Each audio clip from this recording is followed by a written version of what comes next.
This week, we're recapping week 6 of the college football season. We're revisiting the 10 most interesting teams to watch, what I had on my preseason list, and what the back half of the season looks like. We have some newcomers, let's just say that. And the biggest college football week is coming up here. Week 7 is a loaded slate, so we're putting together your weekly watch guide. Here we go. All my blessings, all my blessings, all my blessings, all my blessings, all my blessings, all my blessings, all my blessings, all my blessings. I need my blessings every penny, daily counting every single one, I'm seeing plenty. So the week didn't feature any big matchups, and the new top 25 A people won't feature a lot of movement in the top 10, but that didn't mean we didn't have any interesting games and results coming out of week 6. Starting with number 1 Alabama beating Texas A&M 24-20. This game was played in Tuscaloosa, and the Aggies had an opportunity to win this game on the last play of the drive. Bryce Young was injured. He was out of the football game, but it revealed a lot of flaws in Alabama that they weren't able to just blow away the putrid offense of this Texas A&M team. The Tide did have 4 turnovers, including 3 fumbles. They had 2 missed field goals. This defense looks rather pedestrian at times. Again, not a lot of explosiveness on the outside from wide receivers and perimeter players. Jalen Milroe, the reserve quarterback, was 10 for 19 for 111 yards, 3 touchdowns, a pick, and 2 of those fumbles. He did record 17 carries for 83 yards. Another one of these guys that looks like once Bryce Young is gone next year, he'll get a nice offseason to kind of be groomed as the starter next season, but this was just a rough showing for him here. Now, Jahmyr Gibbs, 154 yards on the ground, again at the running back position.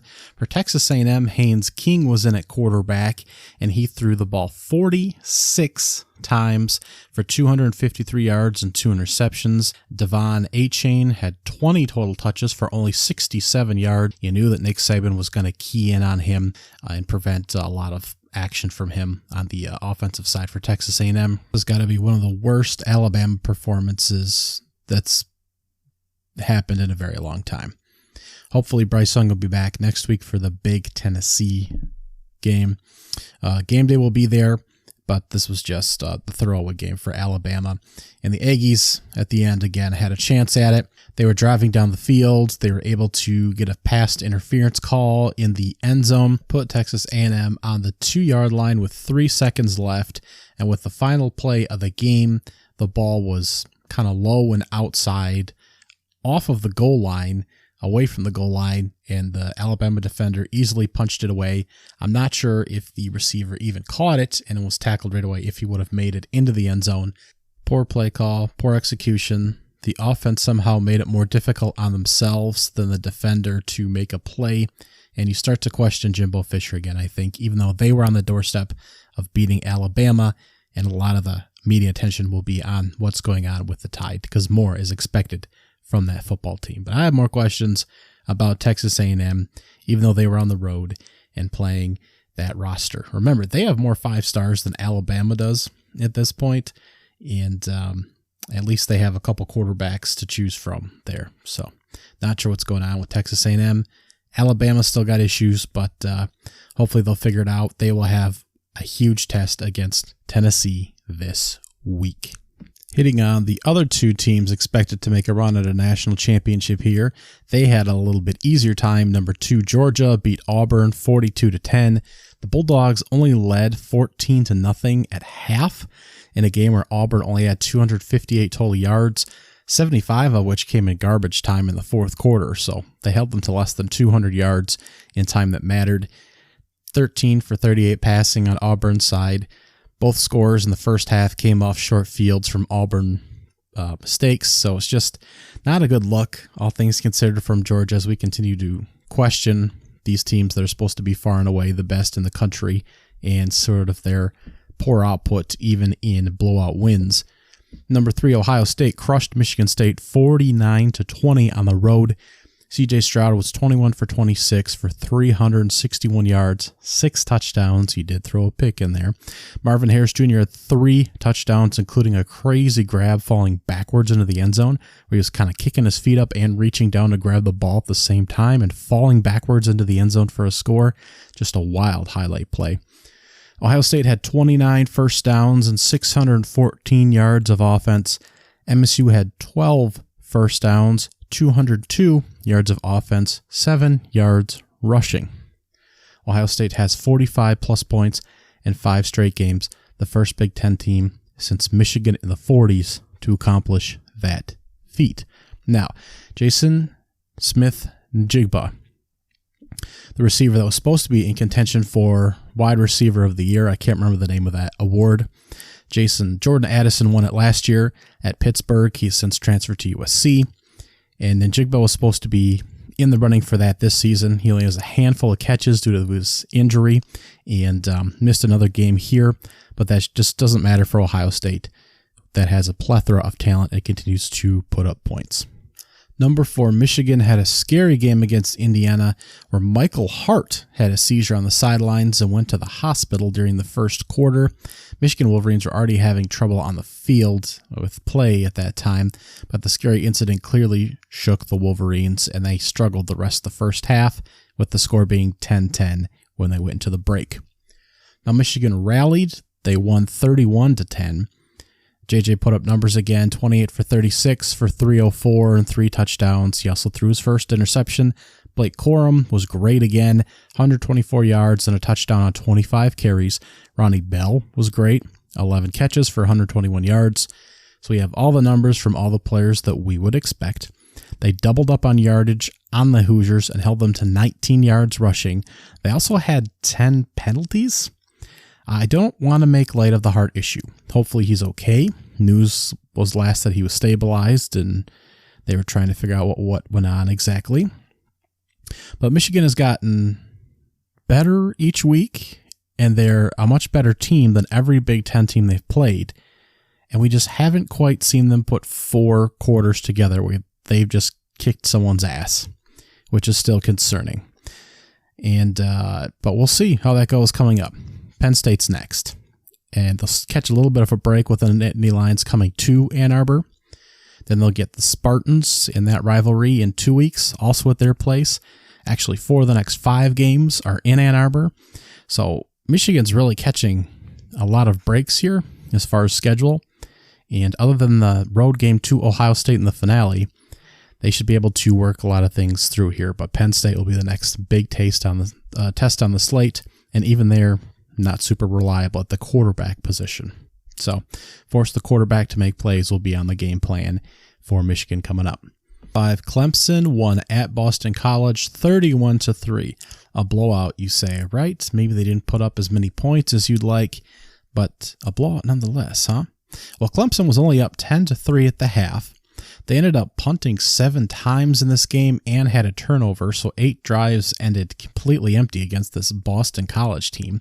They got pressure on Phil Jurovic, forced some short fields. They did miss a field goal, but they certainly had opportunities here that they missed, and they were certainly lucky to get into a few positions here. And they did shut Boston College down, which is not super difficult. But this is another game that will be looked at because Clemson ultimately won in a blowout, and DJ threw for 3 touchdowns, but this was not a particularly impressive win for a team that's supposed to be competing not just for the ACC, but for a playoff spot. So let's tackle the very interesting Pac-12 next, as entertaining as it's been in a very long time. Number 6 USC held off Washington State 30-14. The Cougars scored both touchdowns in the second quarter. They had 11 penalties, but still did a decent job against USC, holding Caleb Williams to 15 for 29, passing for 188 yards, kind of bolting him down there. The Trojans were able to get 5 sacks in as they continue to lead the country in that statistic. In my opinion, UCLA actually looks like the best team in the Pac-12 right now, with USC not exactly lighting the world on fire with wins over Oregon State and Washington State. UCLA rolled number 11 Utah 42-32, Thompson Robinson was 18 for 23 for 299 and 4 tutties. He also ran for 1. Cabernet had 198 yards and a touchdown. Charbonnet, sorry, I'm getting him confused with wine. The Bruins averaged 13 yards per pass and 5.3 per carry. Utah's offense wasn't bad, as I still don't have much faith in UCLA's defense to make a playoff run or anything like that. They don't stop you on third down. Utah had 10 more first downs. They rushed for 4.5 yards per carry. Remember, this UCLA front was getting a lot of attention for how they shut down the run. Well, Utah could move the ball when they wanted to, and they had to throw a lot late. So they still got what they wanted to when they needed to. I'd still be concerned about the defense as a whole, and not so sold on the run defense yet if I was UCLA. The Utes' defense clearly isn't as dominant as expected, and they could still lose another game here along the way, which is kind of disappointing for the folks that were hoping that they would run away with the Pac-12. But UCLA is definitely winning because of this devastating, crushing offense, finally with Chip Kelly and Thompson Robinson, who's been there 5 full years now, I believe, at this point. Now, the last time out, UCLA shelled Washington, who was on the road again this week. They're ranked 21st, but they lost to Arizona State 45-38 in a shootout. Michael Penix put the ball in the air 53 times for 0 touchdowns and an interception. Now, Washington had 32 first downs, a 50% third down conversion rate. They also outgained Arizona State. The Sun Devils had 10 penalties, went to a backup quarterback after starter Emory Jones went down, and Trenton Bogut, a former walk-on who ended up coming in to throw 3 touchdowns, and they won the football game. Arizona State came in and outscored and put up 45 points on this Washington team, despite an amazing statistical performance from all metrics, but certainly not from the quarterback. And man, it's just the bottom has fallen out in Spokane. And even though they're 4-2, they're well out of the top 25, and you have to wonder where Washington's going to end up. In Arizona State, still some fight there, even though Herm Edwards is out. Right, the SEC, going back to the SEC here, they had 3 other big games in the top 25 slate, 4 other big games. Man, they're all blowouts. So let's run through those real quick. Number 8, Tennessee over number 25, LSU, 40-13. Number 8, Ole Miss on the road against Vanderbilt, 52-28. South Carolina at number 13, Kentucky. The Gamecocks win 24-14. And number 23, Mississippi State over Arkansas, 40-17. I was not surprised by the Vols' big win. They had 5 sacks, forced a couple turnovers. Jabari Small had 127 yards and 2 touchdowns on the ground. Hendon Hooker was rather conservative, 239 yards, 2 touchdowns on 27 pass attempts. So they were able to get things done through the air, on the ground. They also forced LSU into some errors. They had some unforced errors. The Tigers did as well. They muffed the opening kickoff to give the Tennessee offense the ball around the 30. They also allowed a punt return to the 50 or their own 40-yard line to set up a field goal for Tennessee as well. LSU was also sacked on a 4th down before the half that set up Tennessee for a short field goal. So they had 16 pretty easy points off LSU issues there. And Tennessee was just able to dominate the rest of the game. Jaden Daniels did a great job, 300 yards passing, continued to do his groundwork there. But man, he is the offense there right now for the LSU Tigers. And Tennessee's going to set up real nice for Alabama this week.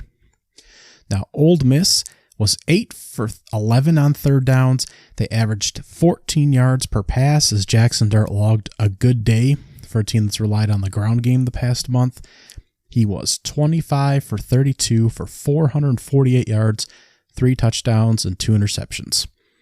And they beat a Vanderbilt team, which has already hit its over for the year and is just trying to continue to build their freshman quarterback. And the Vandies still putting up 28 points on Ole Miss, which really isn't a good look. But Jackson Dart starting to get things together, starts to move this to a real offense as opposed to the one-dimensional running attack they've had before. So we'll see if they can sustain that to stay competitive in the SEC. Jonathan Mango had 9 of those catches for 247 yards and 2 touchdowns. Jordan Watkins had 7 catches for 117 and a touch. So I have a couple real weapons out there to be recipients if they can keep the passes flying. Jefferson was out for Arkansas, and that made some difference because the Razorbacks only completed 10 passes on the day. Malik Hornsby at quarterback had 348 yards of total offense, but Arkansas also had 2 turnovers, 10 penalties, and Will Rogers just looks like a top-flight quarterback right now. Almost 400 yards, 3 touchdowns, and Dylan Johnson rushed for 100 yards and 2 touchdowns, as Mississippi State didn't have a whole lot of trouble with Arkansas. Now, Oregon is ranked number 12. They beat Arizona on the road 49-22.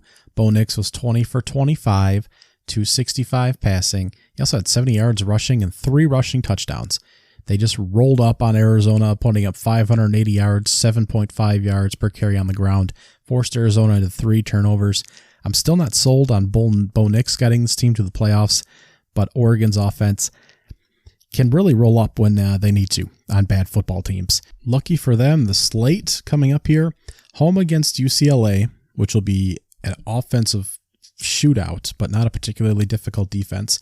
Then they have road games against California and Colorado, 2 of the easier teams in the Pac-12, although Colorado's not always the step over that they have been previously. Then they're home against this Washington team that also can't stop anybody before playing home against Utah and at Oregon State to end the season. So they'll have an opportunity to put up a lot more points without challenging Bo Nix too much, it seems like, at this particular point. But will they be able to outscore UCLA and possibly Utah? They do not have USC on the regular schedule, so they'd have to make it to the Pac-12 championship game to play each other. So thankfully, for both of their sakes, they don't have to play each other as potential roadblocks to a playoff at this particular point. TCU is ranked 17th. They beat Kansas on the road 38-31 in one of the bigger key games on the slate. It was a lower scoring affair to start. 10-3 TCU at the half. That was not to be expected. We thought we'd see more offense. Jalen Daniels left with less than a minute to go in the first half. He was banged up, and he did not return. Last season, starting quarterback Jason Bean came in and put up almost 300 yards of offense and 4 total touchdowns. And the second half really opened up. We had scores being shared back and forth. I believe both teams scored 21 in the third quarter. TCU scored on 3 straight drives at one point. Max Duggan had 308 yards and 3 touchdowns, and he rushed for 55 in another. Quentin Johnson had 14 catches, 206 yards, and a touchdown. He was the main recipient there for TCU, as we knew he would be a star on that particular team. So, moving forward, we'll have to see if Kansas will get Jalen Daniels back. Again, it seemed like not a huge drop-off to Jason Bean, who, of course, has starter experience, but Jalen seems like a big piece to make that engine run. Still, very tight competitive game here against TCU, who we thought would be in, a competition for the title in the Big 12, but Oklahoma State and TCU and Kansas all seem to have their warts as well. It's hard to see them in the playoff picture. So speaking of Oklahoma State here, we're ranked number 7, and they beat Texas Tech 41-31. Spencer Sanders had another one of those crummy passing days where he put the ball in the air 45 times but only had 1 touchdown. He had less than 300 yards. He completed less than 50% of his passes, yet he still had 56 yards and 2 touchdowns on the ground to keep this offense going. They were actually outgained by Texas Tech, had fewer first downs, averaged fewer yards per carry, and really none of the yardage numbers were impressive at all, but they still managed to win the football game. Donovan Smith was out for Texas Tech, so Byron Moten stepped in at quarterback and put the ball in the air 62 times for 379 yards and a touchdown, while running for 46 and a touchdown. Doesn't seem to matter much who Texas Tech puts in at quarterback. He's their 3rd or 4th they've played this year as injuries continue to pile up there. I do like Donovan Smith, but they seem to recruit and bring in guys who can just kind of put the ball in the air and do what they need them to do. So, what does it look like for Oklahoma State moving forward? A win over another big team in the Big 12. All of them look good. But again, Oklahoma State, TCU, Kansas still look like the best 3 teams. Texas is in the mix as well. And they destroyed Oklahoma 49-0 in the Red River rivalry. I can only imagine the first 3 and out on the opening possession that Oklahoma got against Texas, firing up the Sooner fans and then you turn around 3 hours later and you are completely eviscerated, shut out, blown out for the first time since 98 was the last time that they were shut out in a game like this. They're setting all kinds of records for infutility at this point halfway through the season. Davis Bevins started for Oklahoma. He was 6 for 12 for 38 yards and an interception on the day. Bijan Robinson for Texas had 130 yards and 2 touchdowns to help roll up the Texas Longhorns offense there that nearly tripled up yardage over the Sooners, who look like they shouldn't even freaking be there. They look like a Division II school, quite frankly. And although TCU and Oklahoma State have looked quite good so far, I think a healthy Texas team here with Quentin Ewers could be a difference maker, and I think you really have to like their chances in the Big 12. Let me touch on Kentucky and South Carolina real quick.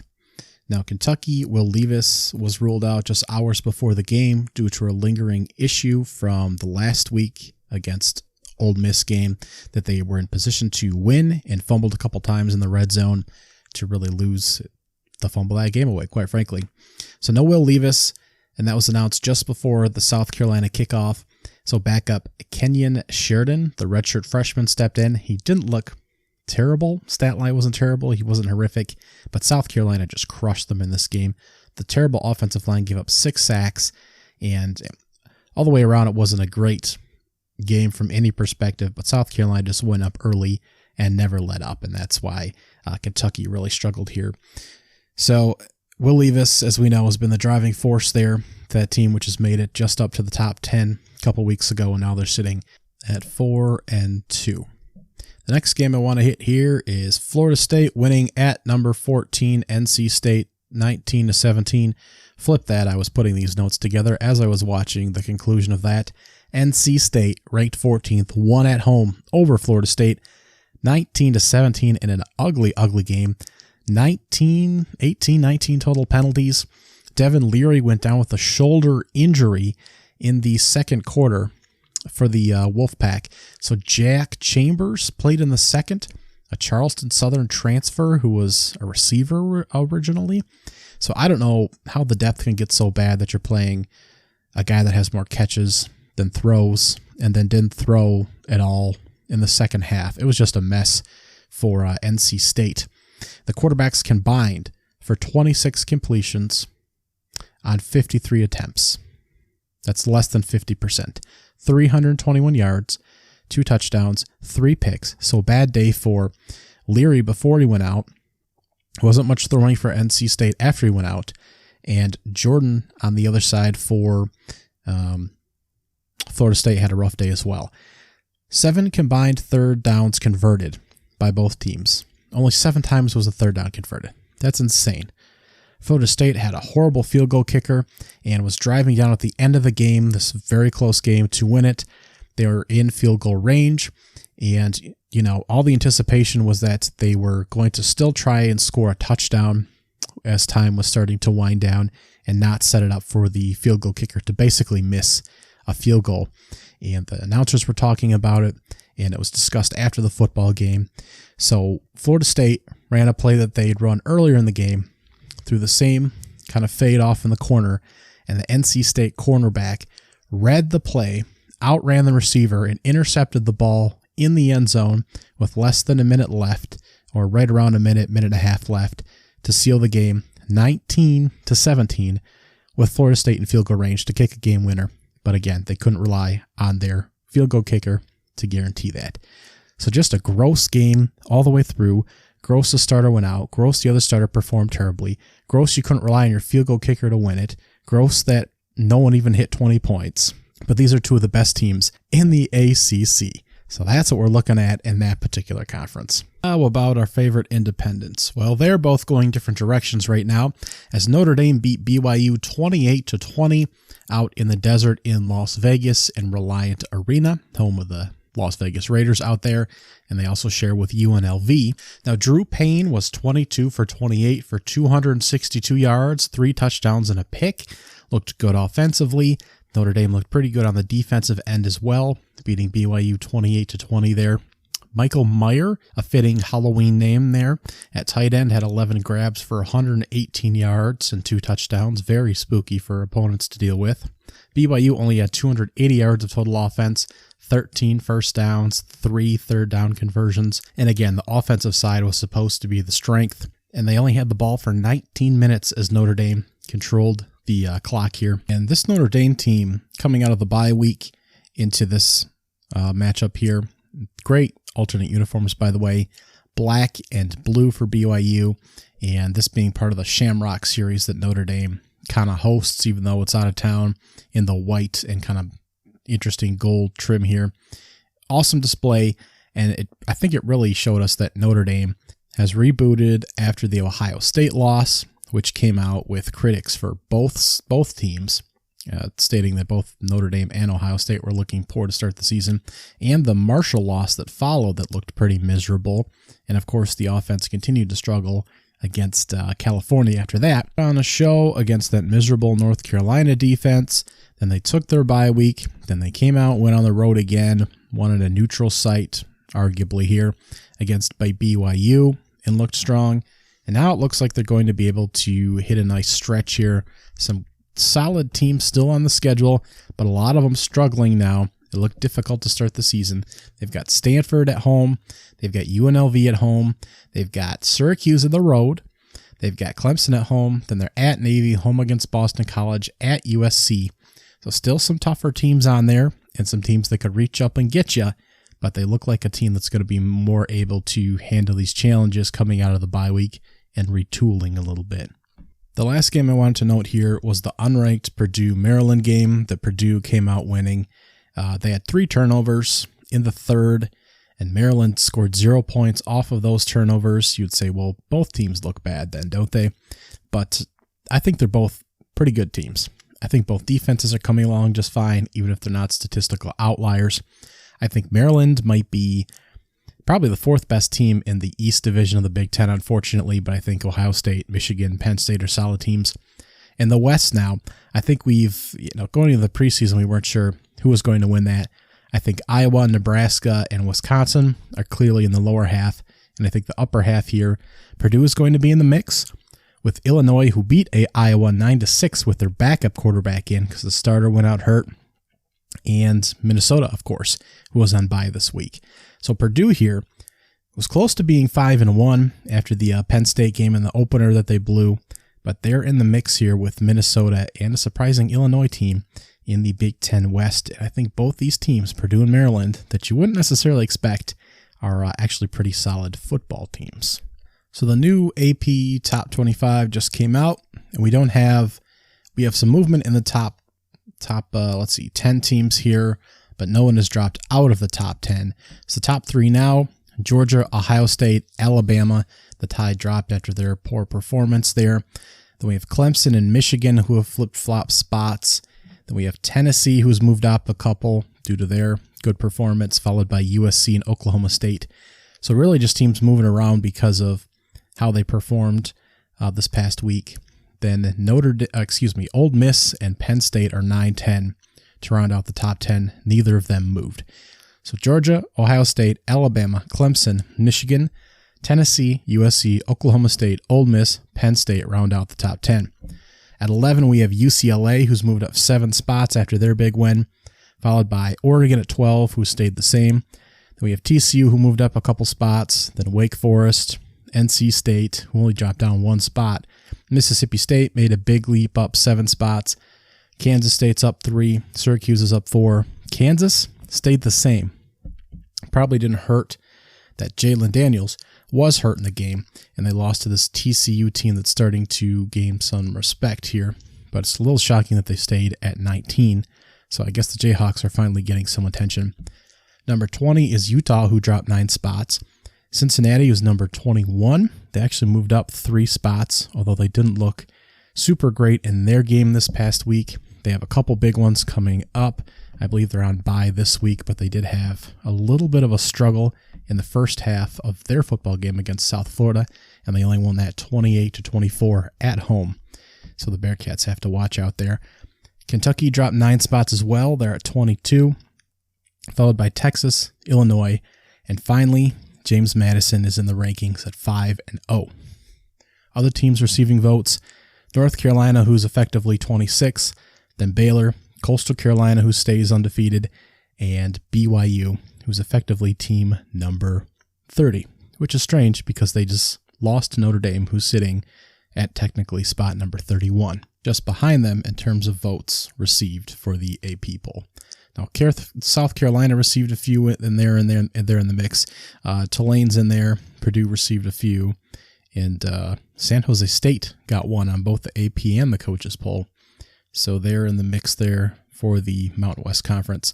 Teams dropped out: BYU, who was 16th, Washington, who was 21st, and LSU, who was 25th. So again, some teams that probably shouldn't have been in there, some weird movement all around.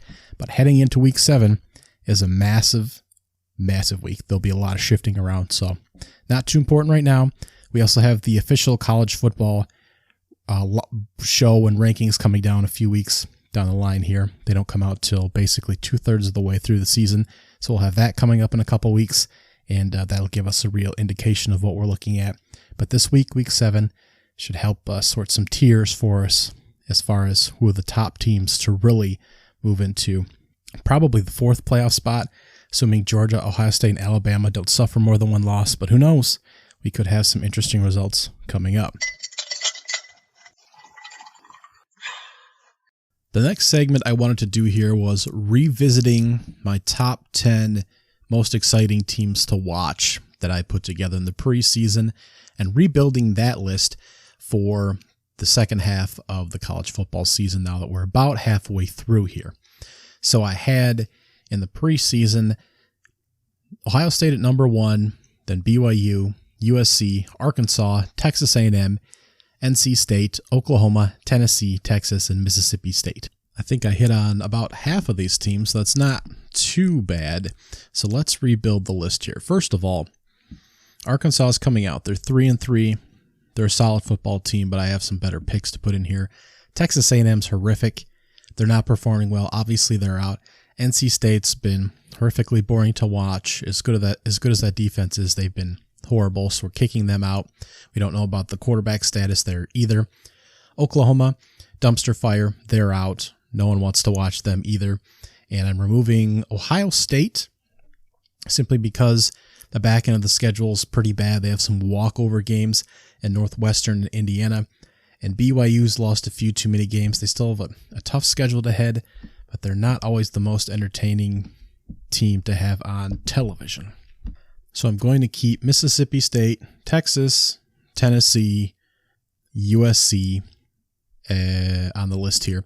And so this is my new reformed list. So at number 10, I'm going to go with North Carolina, which seems like a bit of surprise considering that they can't stop anyone on the defensive side of the ball. But Drake May is a phenomenal quarterback. He's at the top of a number of statistical fields.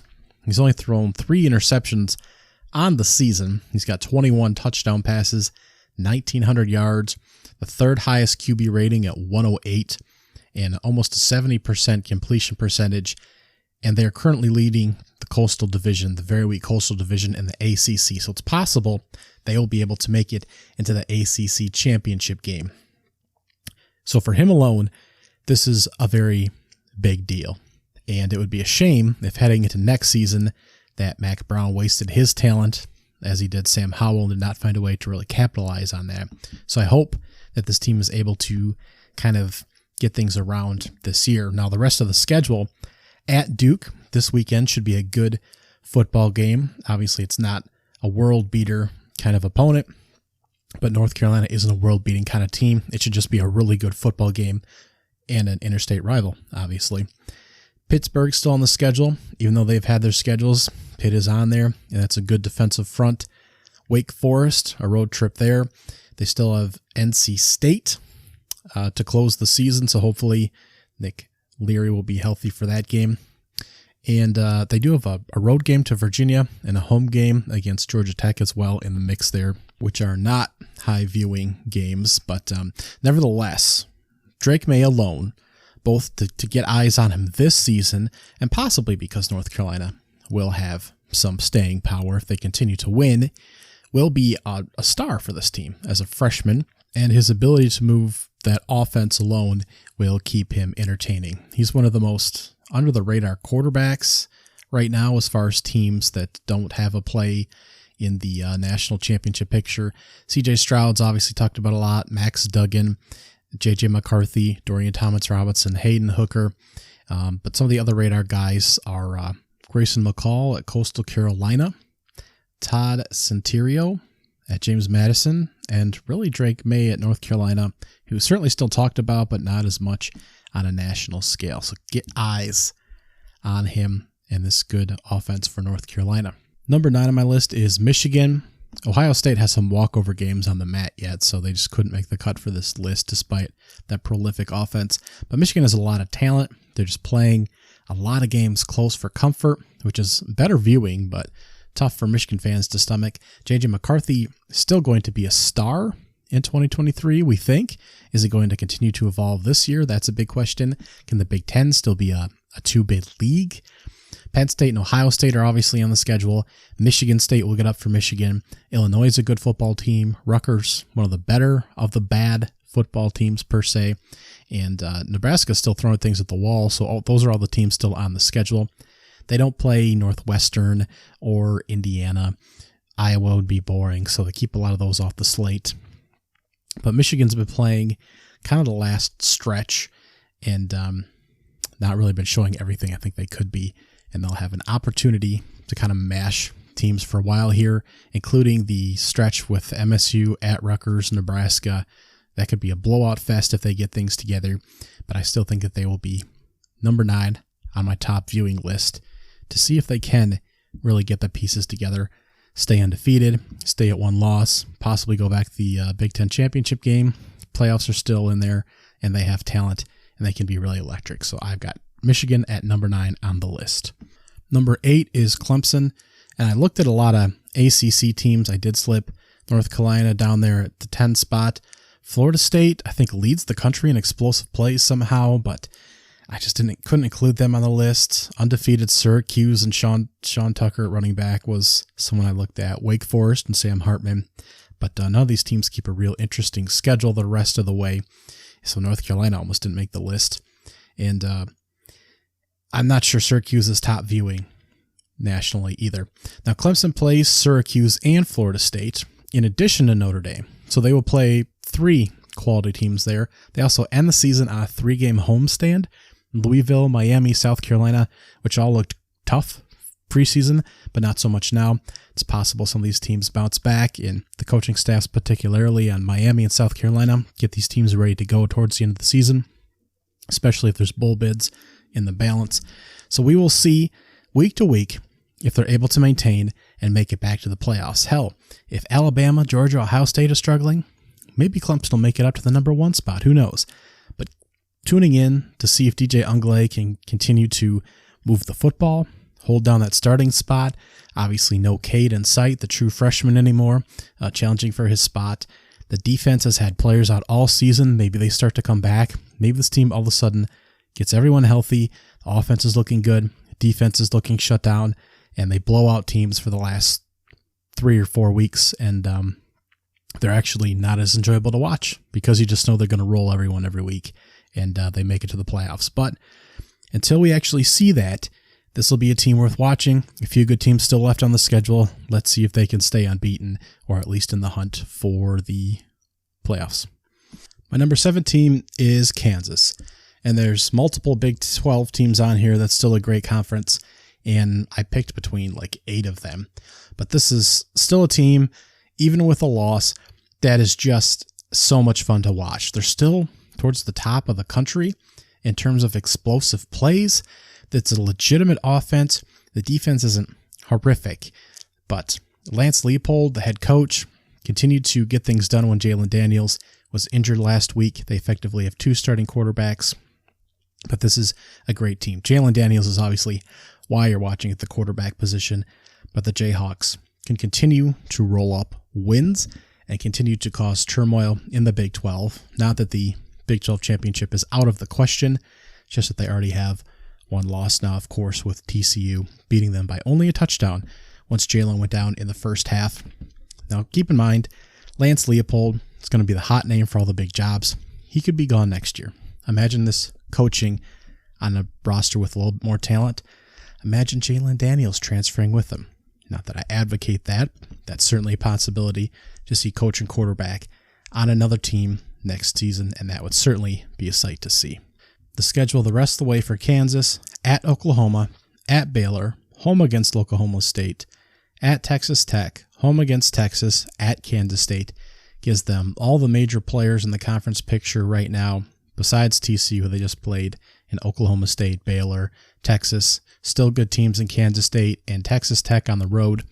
So it's possible this team struggles the rest of the way, but I think they'll very much still be in these contests and in great Big 12 teams every single week with a great quarterback, a great coach, and we may see them somewhere else next season. Number 6 on my list is Mississippi State.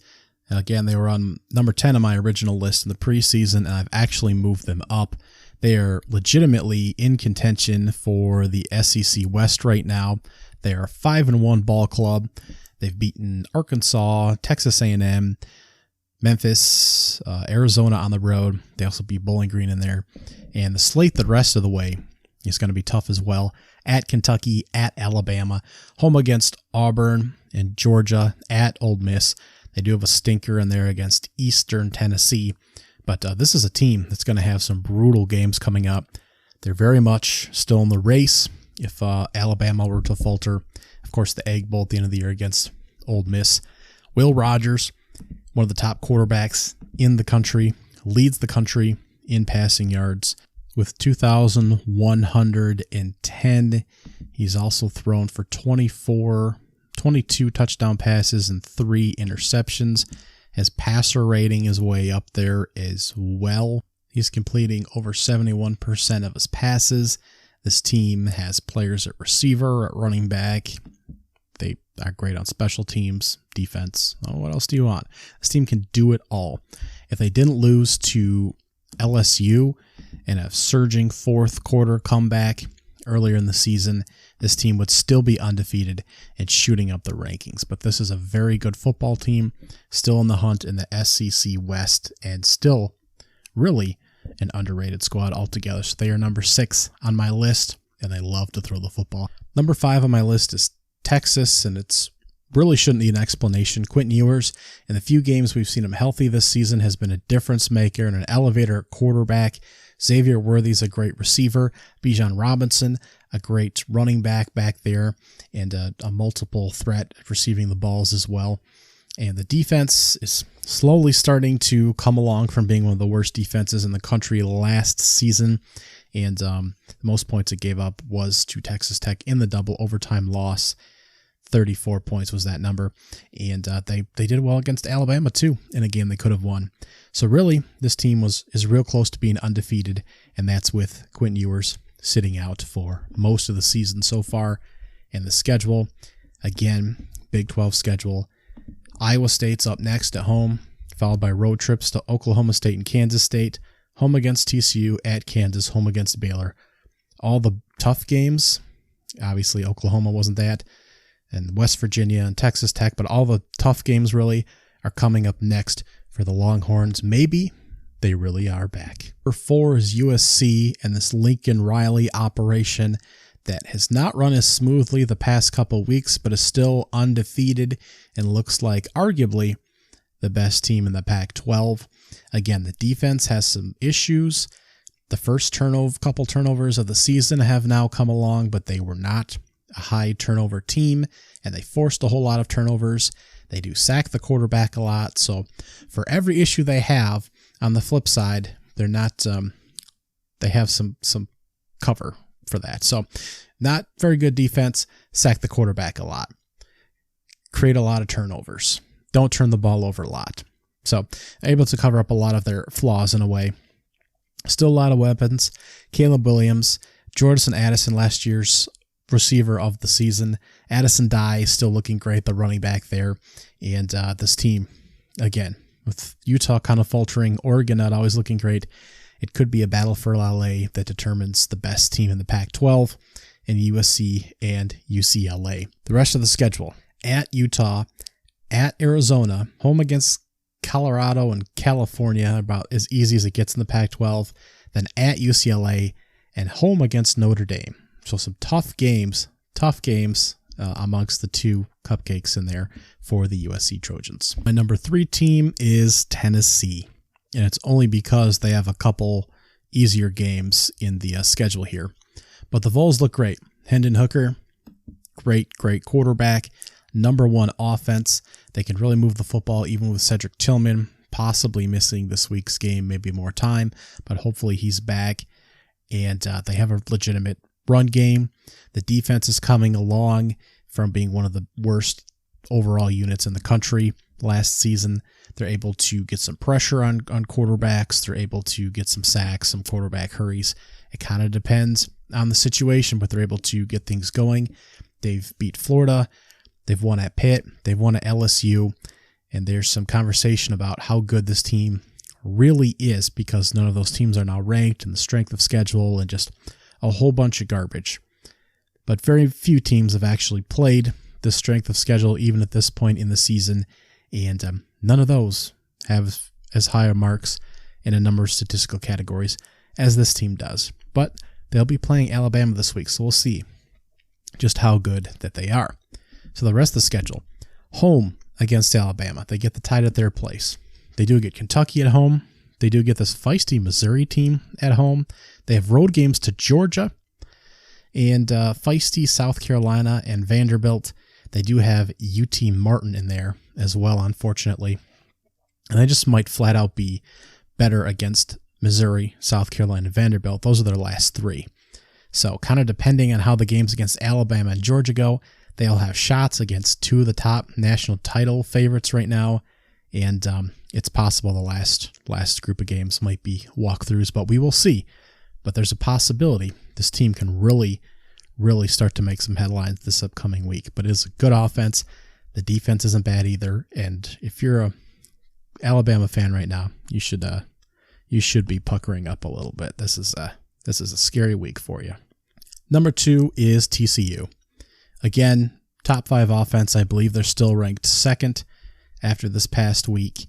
Max Duggan, who again didn't start the season, is locked in at starting quarterback right now after Shane Morris went down over a month ago, and he's ready to roll with this offense. He has a true difference maker at receiver in Quentin Johnston, who's averaging 12.3 yards per catch and has 320 yards on the year, and a few others as well. Barber, Davison, so he's got a good group of receivers there. The defense isn't one of the best in the country, but it seems to lock down when they need it to.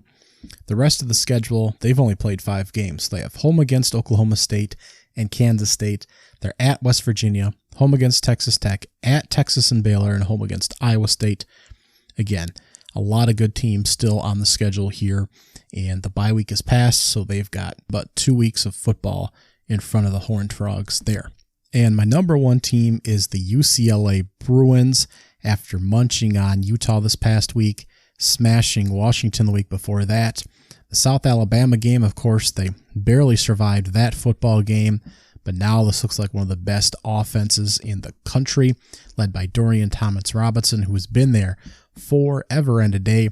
Over 1,500 yards passing, almost 75% completion percentage, 15 touchdowns passing and 2 picks. He's also rushed for 4 touchdowns and over 200 yards. He's got a real running back there. And Carbonet, who's ran for over 615 yards and over 7 yards per clip and 6 touchdowns as well. He's got some other guys in the backfield that can run the ball.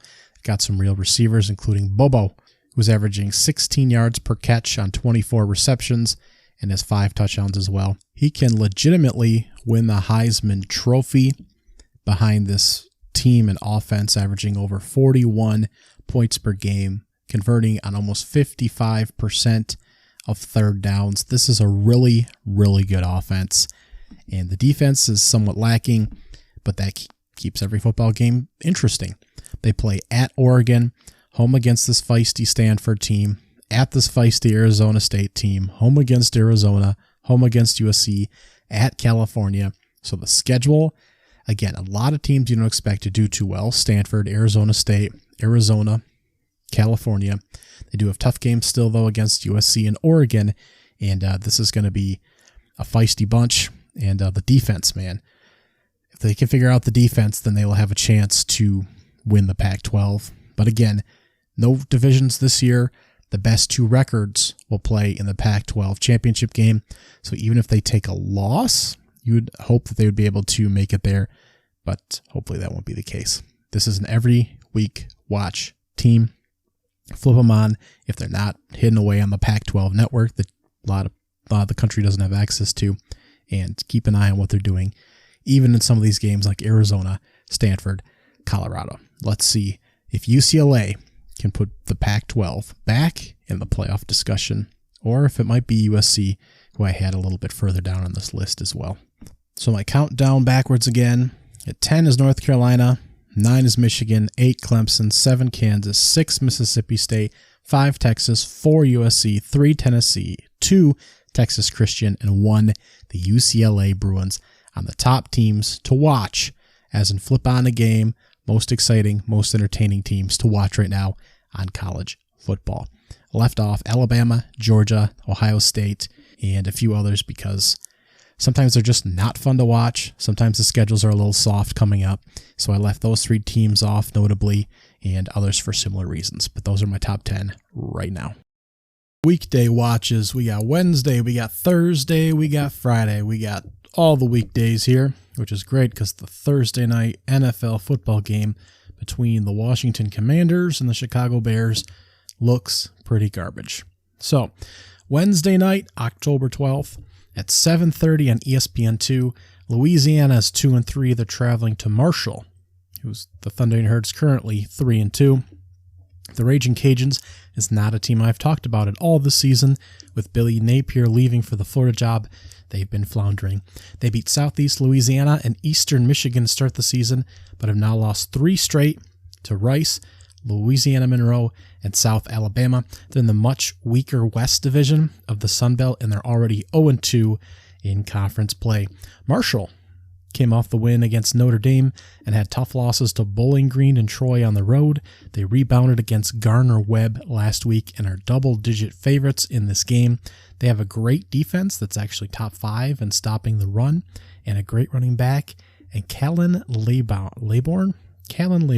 One day I'll say a name right on this show, who was 4th in rushing yards and also has 8 touchdowns. That's top 10 in the country. They're one of the better teams in Conference USA. Thursday, what should you be doing just prior to keeping an eye on that Thursday night football game? Well, at 7 o'clock on FS1, they're not ranked, excuse me. West Virginia at 2-3 is hosting Baylor at 3-2. Now, Baylor is favored by 3.5 on the road, and I think that kind of lends itself to the train of thought that the Bears prefer low-scoring slugfests, and West Virginia just can't really win big games to kind of save their lives. Now, the Mountaineers had no problem with Townsend and Virginia Tech. They came up just short of tying Pitt on the road in the opener. They lost to Kansas in overtime, and they were hammered by Texas last week, 38-20. The offensive numbers aren't mind-blowing, but they keep the ball moving, 4.8 yards per carry, almost a 50% third down conversion rate, one of the better rates in the country. They're also 12 for 15 on 4th down, so they keep the ball moving.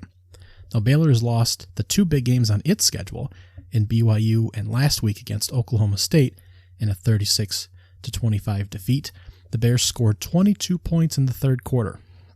22 of their 25 points just coming out of halftime.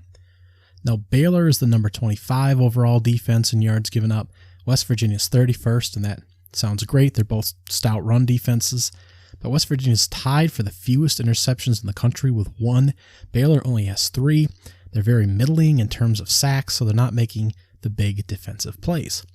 Blake Shapen is arguably outplaying JT Daniels at this point, but neither is vying for Heisman by any stretch. So I think this will be a lower scoring, entertaining ball game. But I think as far as tiering is going, these two are looking towards the bottom of the Big 12. But this will be an entertaining football game. The B side at 7 o'clock is Temple at 2-3, heading on the road to Central Florida, who's 4-1 on ESPN. Temple had a nice start to the season, but they've had losses to all the good teams on the schedule at this point in Duke, Rutgers, and Memphis. The defense isn't bad. They've only allowed 23.3 points per game in those losses, but they only scored 5.6. Leighton Jordan at linebacker could be a future NFLer. He leads the team with 4.5 sacks. That places him pretty high up there on the list nationally. He has an interception as well this season. Now, Central Florida finally got the game going against SMU last week. Again, it was rescheduled multiple times. They won 41-19. John Rice Plumlee, known for his running ability more than his passing in that option offense, only had 27 yards on the ground, but was 20 for 29 passing for 316 yards and 2 touchdowns. Ryan O'Keefe had both those touchdown catches and finished with 6 total for 117 yards. Javon Baker had 6 for 138. Isaiah Bowers had 3 rushing touchdowns. They're huge favorites here, and they have Cincinnati next week, so they got to button down, knock off Temple, and prepare for the Bearcats. Friday, October 14th, we do have a doubleheader at 7:30. SMU, this SMU team at 2-3, will be hosting Navy at 2-3 on ESPN. Now, Tanner Mordecai put the ball in the air 45 times against that Central Florida team, but did not find the end zone. The Stangs have lost to Maryland on the road by 7, home to TCU by 8, and on the road at Central Florida by 22 to hit a 3-game losing skid as they appear to be getting worse, not better. Now, they will also have Cincinnati in a couple weeks after a bye. Now, Navy put up 53 points on Tulsa last week, but has had a tough season that opened with a loss at Delaware otherwise, so not so great there for the midshipmen. SMU is almost a 2-touchdown favorite here, but they will have to watch themselves limping into the bye week. At 8 o'clock, FIU at 2-2 is hosting UTSA, who is 4-2. This is on the CBS Sports Network. UTSA is 32-point favorites on the road. The Roadrunners came out of a big win against Western Kentucky last time out, 31-28. And they went up big early and held on late. The offense is awesome. The defense isn't. Frank Harris had 273 yards passing and 61 on the ground as he had a touchdown each way. And the Big Bad Birds put up 486 yards of offense, only 5 more than the Hilltoppers. Now, FIU doesn't have any photos for half its roster on major sports websites. It was blown out by UConn last week. They beat Bryant in overtime, New Mexico State, and lost to Texas State and the same Western Kentucky team 73-0. So UTSA just might cover the spread here.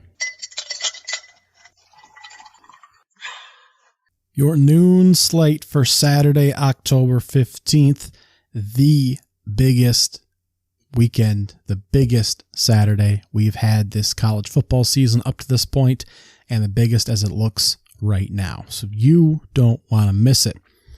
We'll start off with our top views in the noon window. Number 10, Penn State is 5-0. They're heading to Ann Arbor to play number 4, Michigan, who is 6-0. This is the big noon kickoff for Fox. This is obviously Michigan's biggest test of the season so far. Penn State did have to travel to Auburn earlier in the year, but Auburn's looking like a bit of an afterthought now, even though it can be tough to win there, especially at night. Now, Penn State's offense hasn't looked particularly scary because Sean Clifford is only completing 62% of his passes for 9 touchdowns and 2 interceptions.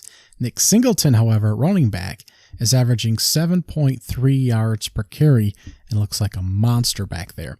J.J. McCarthy is leading the country with a 73.8 completion percentage.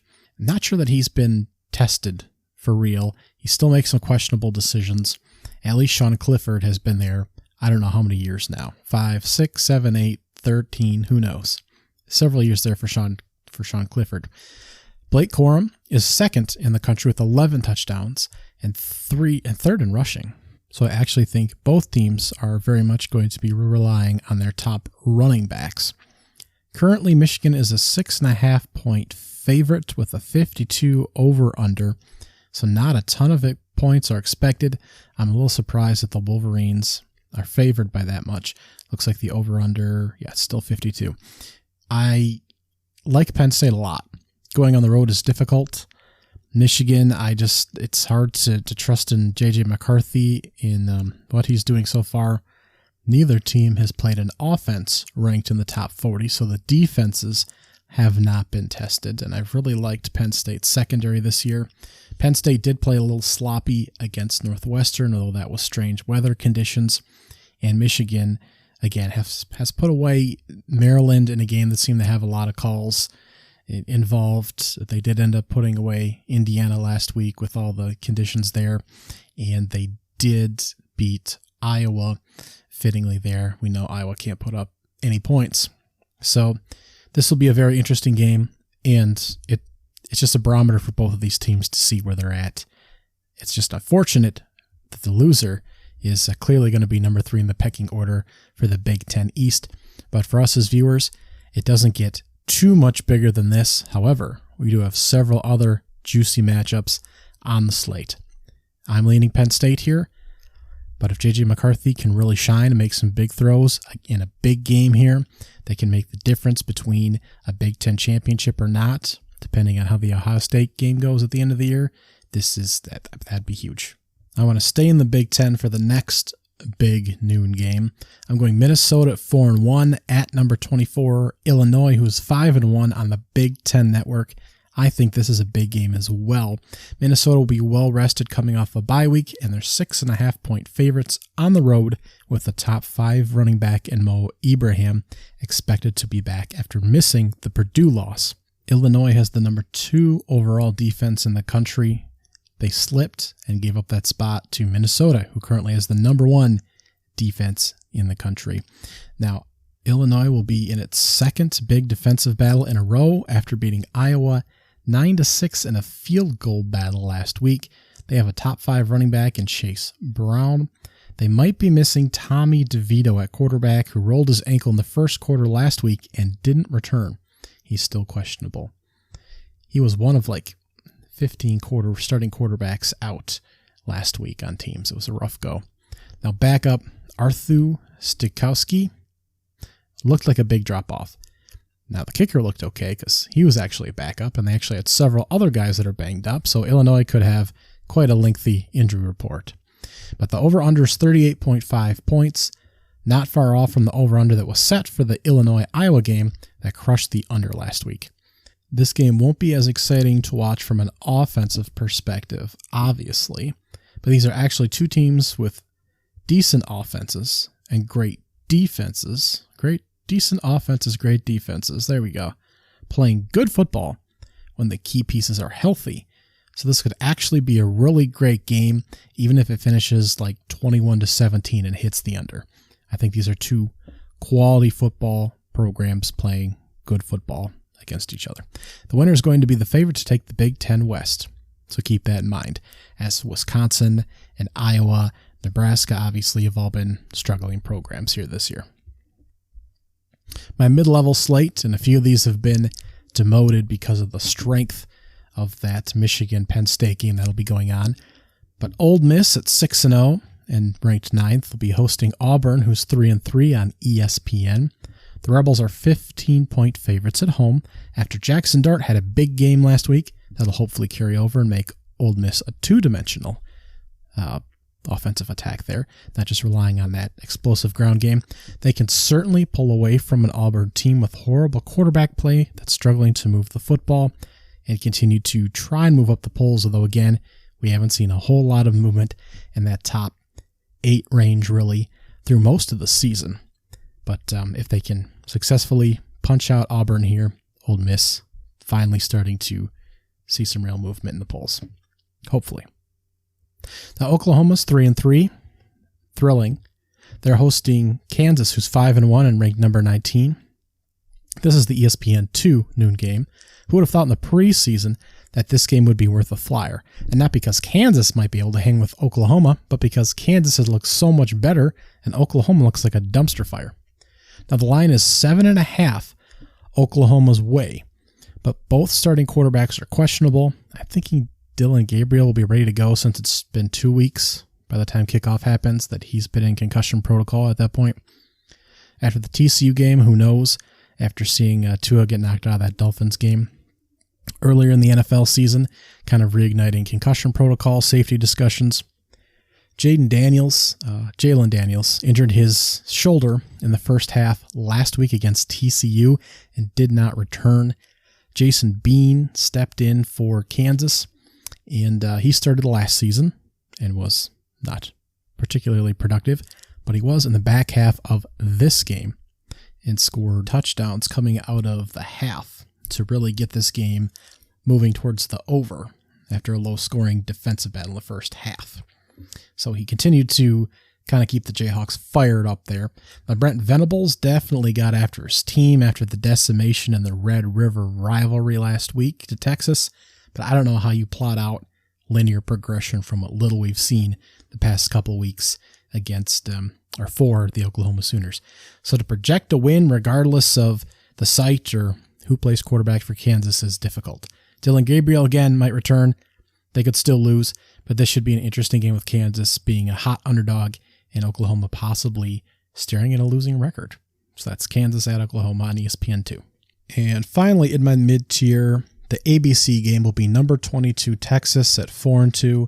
They'll be hosting Iowa State at 3-3. Now, Quinn Ewers, this is only his second full game as a starter here at Texas or playing college football at all. So hopefully against an Iowa State defense that held Kansas State to 10 points last week and still lost, he'll be able to put up some points and show what he's really made of. The Texas Longhorns are 16.5 point favorites, and it'll just be interesting to see if he can put points up on this top 25 passing defense. They're 11th overall. And, Iowa State struggles to put up points despite the fact that they seem to have a decent quarterback developing there in Deckers. So only a couple games worth noting other than that in the noon slot. Old Dominion at 2-3 is heading to play the Chanticleers of Coastal Carolina on ESPNU. They are 6-0. Again, Grayson McCall putting up numbers as one of the top quarterbacks in the country. This was a team that was, again, ranked in the top 25 a couple times last season and is still riding that wave. Trying to stay unbeaten, just like James Madison in the non-Power 5 group of teams. Old Dominion beat Virginia Tech in the opener, and it's been a rough slide since then for both teams, really. Because Virginia Tech at 2-4 is hosting Miami. They're 2-3 on ESPN3 at 12:30. Both teams have losing records. Miami's supposed to have a bounce-back year competing in the Coastal Division of the ACC, and it's been a tough slog there as Mario Cristobal tries to rebound that group. I fully expect them to win at Virginia Tech, which is just turning so far sideways it's upside down or pointing the other direction. But that's a game that will be on your television. Miami at Virginia Tech on ESPN3 at 12:30. The afternoon slate. Let's hit a couple notables real quick here. At 1 o'clock, Buffalo at 3-3 is traveling to UMass. The Minutemen are 1-5. This is on ESPN3. Only worth noting because Buffalo is first place in the MAC East. They are the only 3-0 team in the MAC right now. And at 2 o'clock, UConn is at Ball State. This is also on ESPN3. Ball State's 3-3. UConn is a shocking 3-4. They can move to 500. Just worth noting there. So the real games at 3:30. Number 3 Alabama 6-0. They're traveling to number 6 Tennessee. The Vols are 5-0. This is on CBS and being broadcast everywhere. Game day will be in Knoxville to watch this hotly debated Tennessee team that has 3 wins over teams that were ranked at the time they played them so far this season, but 0 wins over teams currently ranked in the top 25. I still think they've played a good schedule, especially when you consider they're one of the teams that took an early bye and still has 7 games left to play. The offense is the best in the country. Hendon Hooker is still in the Heisman race. He has not thrown an interception this season. The defense can force pressure. It's been very disruptive at times, including 5 sacks last week. Cedric Tillman might be back at receiver. He's missed a couple games now. If he's not in, Jalen Hyatt and Brew McCoy have been prolific in his offense. It's his offensive side pieces there. Tennessee is also 28 for 28, converting possessions in the red zone into some kind of score, either touchdowns or field goals. So very good at converting there. Now, Alabama is the best defense they've played this season, so it will definitely be a test for this team. Bryce Young is hopefully expected back for this Alabama team. We don't know that for sure. The Tide had 3 sacks and forced 14 pressures against Texas A&M last week. They bothered Haynes King the entire night. Now, Tennessee is 3rd in the country in 30-plus yard plays. They're number 1 in 40-plus yard plays. They aired out down the field.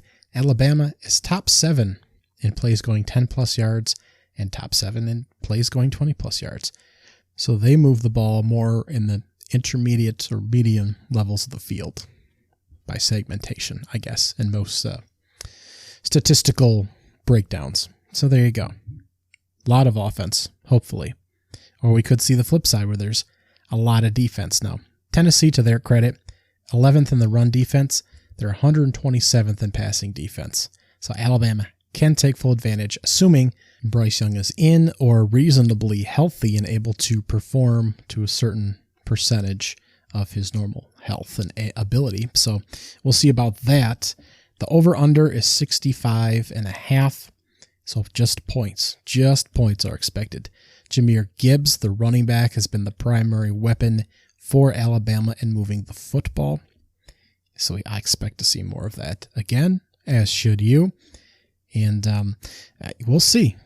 It's just a lot of passing. We just expect to see a lot of passing from both quarterbacks, some up-tempo offense, lots of plays probably, and hopefully Bryce Young will be in this game. But this is not quite the impact that it could have, potentially, because these teams are from different divisions. So if Tennessee loses, there's still a route to the SEC championship game. If Alabama loses, there's still a route to the SEC championship game. One plays in the East, one plays in the West. Tennessee still has Georgia on the schedule. Alabama's toughest games. They do have to play at LSU. They do have both Mississippi schools on there. They play at Ole Miss and get Mississippi State at home next week, I believe. So tough game still ahead for both of these schools. And just a huge game and a must-watch. Alabama's currently favored 7.5 on the road. I think that's assuming that Bryce Young is going to be ready and playing at pretty close to full health. All right, I know what you're thinking. 2 of the top 3 or 4 Big Ten teams are playing each other. 2 of the top 3 or 4 SEC teams are playing each other. That's about it, right? There's nothing better on the slate than that. Well, what if I told you 2 of the top 3 or 4 Big 12 teams are also in competition the same afternoon? The 3:30 ABC game is number 13 TCU hosting number 8 Oklahoma State. A couple of 5-0 teams. TCU's 3.5-point favorites at home with a 68.5 over-under in a shootout game. Now, both teams are averaging 46.4 points per game. They're tied for 3rd most in the country. TCU seems to have a better balance on the offensive side. They're averaging 60 more yards per game than Oklahoma State. Yeah, but the Cowboys are averaging 10 more passing yards. So we're getting that ground game going a little bit more for the Horned Frogs, despite the fact that we're familiar with Spencer Sanders running the ball all over the place for the Cowboys now, something he didn't do as much in previous years. Both defenses are giving up over 400 yards per game. TCU's is 108th in passing defense. Oklahoma State's is 125th. We're talking Arkansas, North Carolina, Vanderbilt, Ohio, Bowling Green, Tennessee pass defense territory. That's bad. That's real bad. So TCU Kansas first half turned into a defensive slugfest. The first half last week before we saw more points in the second after they figured things out in halftime. At halftime a little bit there and made some adjustments. So I don't expect a whole lot of defense here. In Oklahoma State, same side. They won 36-25 over Baylor last week, and what was supposed to be a tough gritty rematch of the Big 12 championship game last year where the Cowboys came up an inch short on the last play of the game, just short of the goal line on a dive. And it's not going to be the same either. There's not a whole lot of defense on the Oklahoma State side as their defensive coordinator left for Ohio State. So this is going to be offense, and this should be a real fun one. If you have the ability to have two screens going at once, as I do, my two televisions, I tell you, you will never go back. Alabama and Tennessee on one station, on one TV, Oklahoma State and TCU on the other. That's why you do that, to watch both games at the same time. Again, TCU favorite at home, 3.5, but this is a coin flip, baby. You got two great quarterbacks here. Spencer Sanders, I've never been a great believer in. Max Duggan on the other side has been very, very efficient, but Sanders has been able to add kind of that rushing element to him that's been very effective. And I think he has to do that to really win big football games. He has not been as efficient passing the football, being forced to make big plays with his arm to win football games. And Max Duggan seems to be able to do that. So we'll see, because Duggins can run a bit too. So this will be a very interesting ball game to watch. I think if you're a real big football fan, as far as watching the intricacies, I think it'll be interesting to watch from a defensive perspective. How is each defense able to slow the other team's quarterback? But this will be the complete opposite of the Illinois-Minnesota game that's going on in the earlier time slot, that's for sure. At the mid-level, we have some great games as well. Number 18, Syracuse is 5-0. They're coming off a bye. They're at home against number 15, NC State. The Wolfpack is 5-1. This is on the ACC network. It's terribly unfortunate that Nick Leary is probably out with his shoulder injury sustained against Florida State. If that is true, NC State's probably pretty screwed, considering they don't really have a backup quarterback, as wild as that is. They brought in a former walk-on who's, I believe, technically listed as a wide receiver in the second half of the ball game last week. Syracuse is only 3.5 favorites, though, at home, with a 44.5 over-under. So that just tells you defense and a coin flipper at home, more or less, which is a little ironic because the defense for NC State can really disrupt offenses. And Syracuse, which does not have a beat-you-over-the-head offense that we're used to seeing, but Schrader at quarterback is completing almost 71% of his passes, 10 touchdowns, throwing, 5 touchdowns rushing, only 1 pick on the season. Sean Tucker's still a great running back there. The defense is a solid group, broadly speaking. And NC State did a great job just shutting Florida State down with no quarterback on the offensive side of the ball to provide any support, and won the football game last week. So despite the fact that NC State's undefeated at home, coming off a bye, and Nick Leary's probably not coming back to play on the road here, it's only 3.5 point favorite at home for the Orangemen. So it'll take a little effort for them to try to get past this defense, this great group of linebackers, for NC State to move to 6-0. But just a very intriguing, again, defensive matchup there. Be a little more interesting if the quarterback was in, but just, I think, a good ACC game in a conference where there's not a lot of good football going on right now. Currently, Georgia Tech, Virginia Tech are all unwatchable teams, certainly if they're playing each other. They're just not good football teams. Louisville, Boston College, hell, Pittsburgh with a winning record, Miami, they're all borderline right now, especially if they take a couple more losses. And if they play games amongst each other, those are just football games that are barely making mentions, specifically on my watch guide right now, and I pretty much talk about everybody. You know, I don't mention the MAC a lot because they are the worst conference in college football this season, but I even mention half of the Sun Belt, half of Conference USA, but certainly not the lower tier games, the bad teams playing other bad teams in non-Power 5 games. Those are not enjoyable to watch. And as far as Power 5 conferences, the Big Ten certainly got some stinkers. That's why Northwestern pretty much hasn't been mentioned in a month, and Iowa's been a footnote for 3 weeks. But the ACC, man, that's a rough sledding, probably for the rest of the season in general. Also in the 3:30 time slot, Arkansas is 3-3. They're traveling to play BYU, who's 4-2. This is on ESPN. Now, the Razorbacks should be healthy. KJ Jefferson should be returning from an Arkansas team that's been on a bit of a slide. BYU lost last week, of course, to Notre Dame, and Arkansas was thumped by Mississippi State. But these are two bad passing defenses right now with great high-profile quarterbacks. Arkansas just trying to scrape by on the road here. BYU trying to hang tough on a very difficult schedule. The over-under 63. Again, Arkansas favored by 1.5 on the road. This should be a really good ball game as well between two teams that aren't nationally, making big waves or anything like that. Probably won't make any New Year's 6-day bowl games here, but still a really good ball game between the Razorbacks and the BYU Cougars. Vanderbilt is 3-3. They're heading to play number 1 Georgia, who's 6-0. That's on the SEC network, also at 3:30. The Bulldogs are massive 38-point favorites. Again, just trying to see how the Bulldogs look here. Vanderbilt ended up putting some points on Ole Miss at the end of that blowout loss last week. They have a true freshman back there in A.J. Swan, so we'll see how he does against this Georgia Bulldogs defense. It's ready to rip them apart. Georgia just needs to show that they can maintain a level of consistency here on both sides of the football and just power through some lower tier opponents.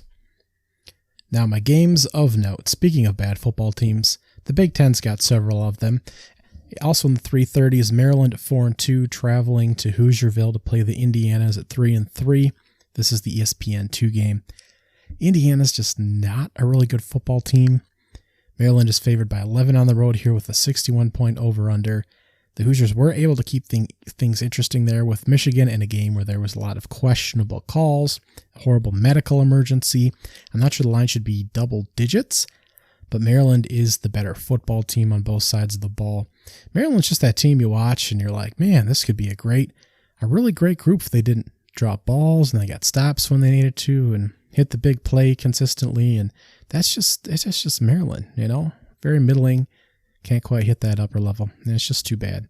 But Indiana there struggled since the 2020 season where they did well in the shortened period, and I think it's really telling when you're only one win off from the team that you're hosting and you're double-digit underdog at home. So, also at 3:30, some of your ESPN Plus games. Kent State is 2-4. They're traveling to Toledo. The Rockets are 4-2 and the best team in the MAC.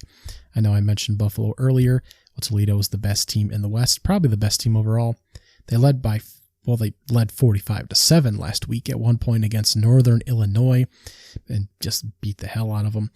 Quinion Mitchell returned 2 of his 4 interceptions for touchdowns. They have playmakers on the defensive end. They have the ability to certainly run the ball. They have a good quarterback there.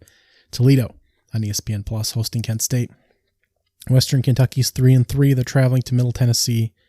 The red, blue, yellow. The Blue Raiders are 3-3 as well.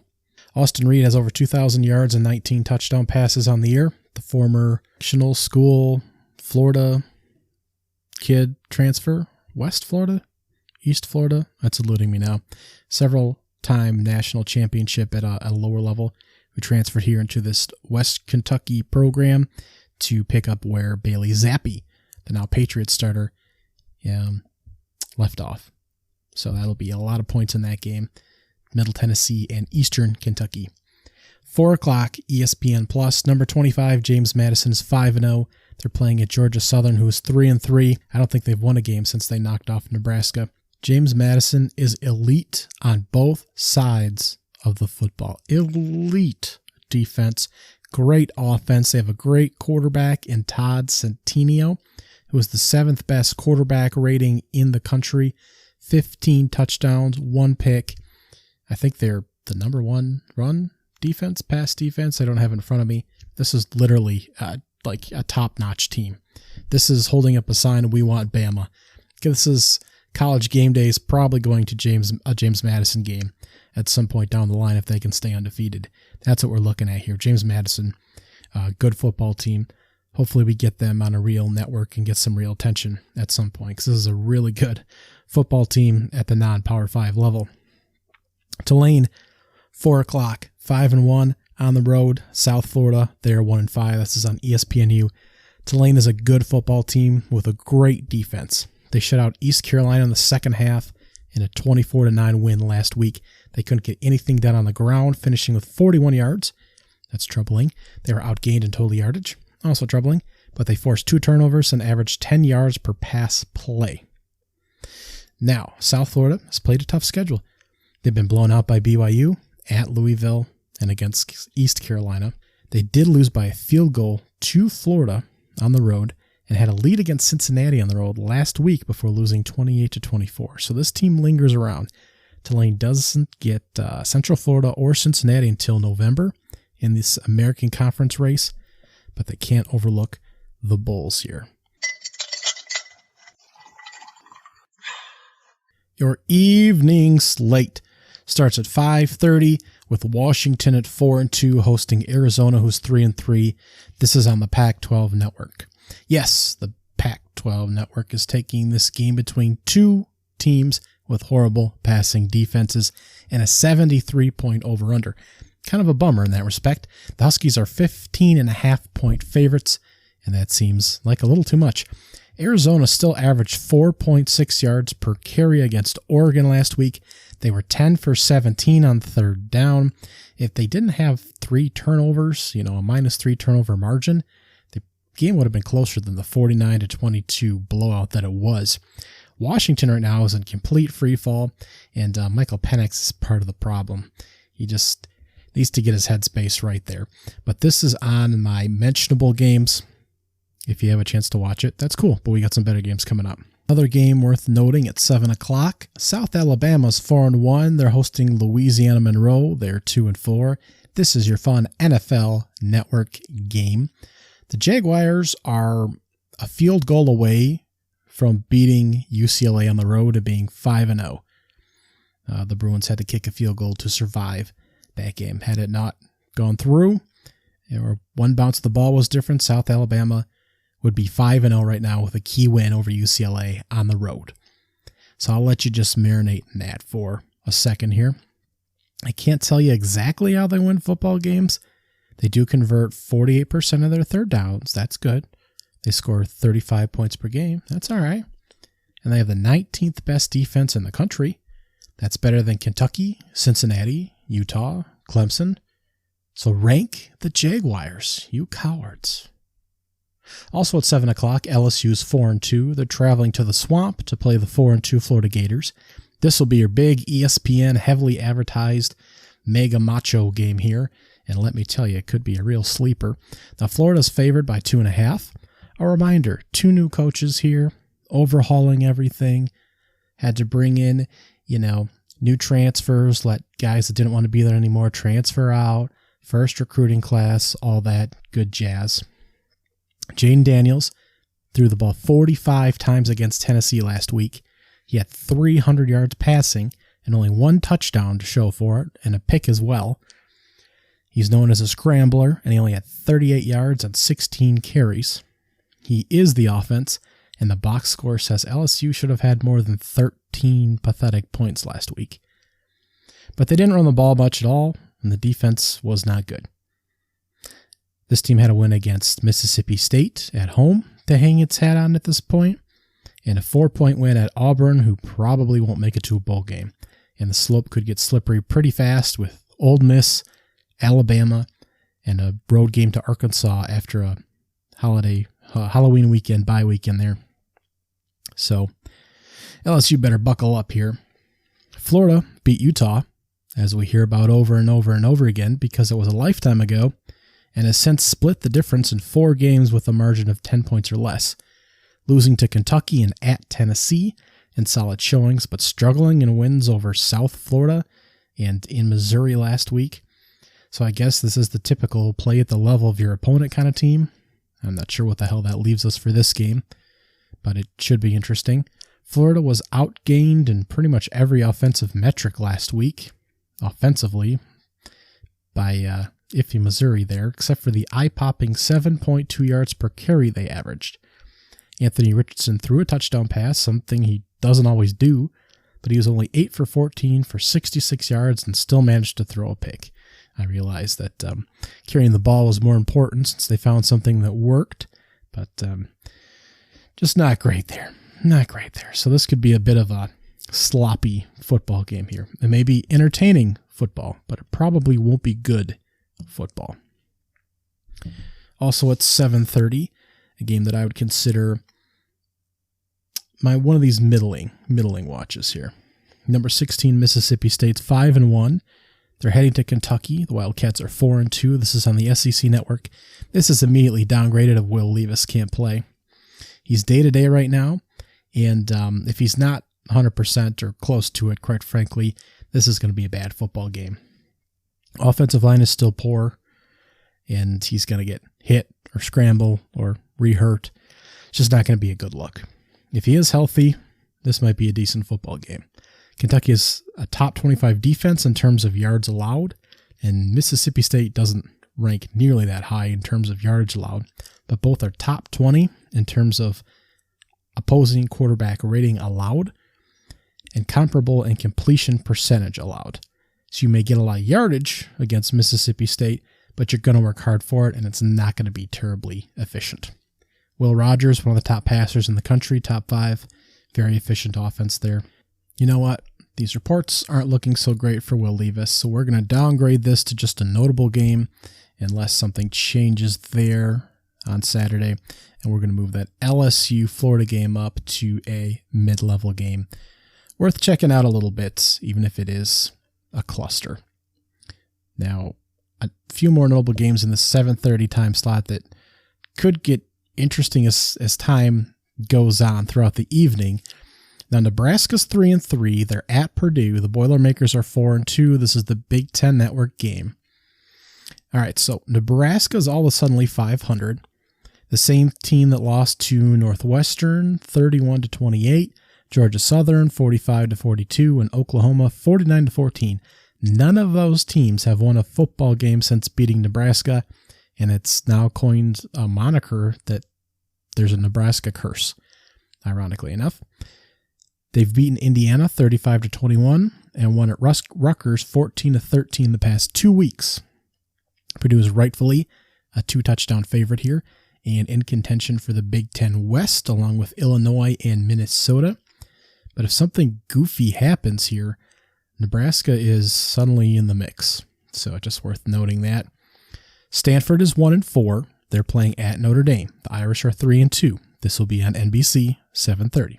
So y'all get it. Notre Dame might be back. They took down BYU last week 28-20, coming off that bye week in those flashy alternate uniforms in Las Vegas. They might be settling down on offense. Drew Payne is completing 72% of his passes. Tight end Michael Meyer, Halloween on the brain, is in the record books now as far as accomplishments and records and the tight end position for Notre Dame. He'll continue to rack those up. They're up to 25 points per game, converting 42% on third down. That's better than they were to start the season. The run defense is giving up 174 yards per game. That can't happen. Now, Stanford lost a wild game last week. They had Oregon State on the ropes. They were up 4 or 5 points as time was running down in the game. Chance Nolan threw a pass better to one of Stanford's corners than his receiver. But the receiver reached down and plucked it out of the corner's hands and ran it 56 yards for a game-winning touchdown with only a few seconds left on the game. They took the lead there. They didn't even kick the extra point. They didn't want to risk it being blocked or run back for a 2-point conversion the other way. That would get Stanford the lead back. So they took a knee on the extra point and won the football game by 1 point, I believe it was. So Stanford, close to grabbing its second win of the season. They have bursts where they look competent, but it's been a tough go for that football team. So I expect Notre Dame to win here. They're heavily favored, but Stanford can pull some things out. I don't know. They can do some things, that Cardinals team. I'm not giving up on them. One of the few 1 or 2 win teams that'll go along through the season here that I'll probably keep an eye on. Also at 7:30, Eastern Carolina's 3-3. They're hosting Memphis. The Tigers are 4-2. This is on ESPNU. This is kind of the middle group, two of the middling teams of the American Conference as we sit now. Cincinnati, Tulane, Central Florida kind of riding high there at the moment. Seth Hennigan and Holton Alters are two solid quarterbacks in this conference, and they'll be battling it out here. Eastern Carolina is favored by 5, and it should be a good football game here in the American, kind of on the quieter side of things with a number of interesting games going on here. On that note, let's hit our top 7:30 game. We talked top Big Ten teams. We talked top SEC teams. We talked top Big 12 teams. So let's talk a little ACC. Number 4, Clemson, 6-0. They're heading to Seminole Country to play the Florida State Seminoles. They're 4-2. This is the ABC night game. Florida State did not look so hot last week against NC State, but will be looking to rebound here. Clemson isn't really the team you want to do that against, but the Tigers are only slight favorites. FSU only gave up 170 yards per game in the air, which means we're going to get a lot of sophomore running back Jordan Shipley for the Seminoles defense there, trying to carve them up, a great running back there. While on the other end, Clemson is going to shut down the ground game, and that'll mean a lot of airtime for Jordan Travis and the Clemson secondary. So we'll probably have a little bit of alternating philosophies here on the offensive side of things. This game is currently sitting at 3.5 Clemson's way with a 51-point over-under. That means it's expected to be a closer game than Michigan-Penn State, Tennessee-Alabama, and it's supposed to be closer than TCU-Oklahoma State, which is sitting around 4 points right now, and a lot of the big games on the slate.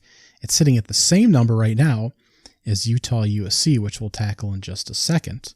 But this is very much supposed to be a game. Florida State is in because Clemson is not blowing a lot of metrics out of the water right now.